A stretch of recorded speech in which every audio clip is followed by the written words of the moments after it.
Lelonde Janine Mabunda na bureau ya bokambi Assemblée nationale babengisa makiko ya nola na bakelini beko batiaki manzaka na mokanda ya kosenga bolongwi na bango bitumba bingalaki lundi na mardi na Assemblée nationale pona yango.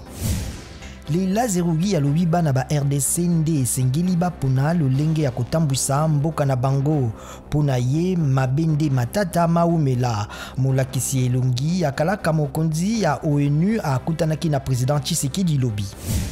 Henri Konan Bédié, mokonzi ya kala ya Côte d'Ivoire pe opposant ya makasi a sukisi transition opposition et sakolaki sima na elonga ya président Alassane Ouattara na maponami ma mokonzi ya mboka.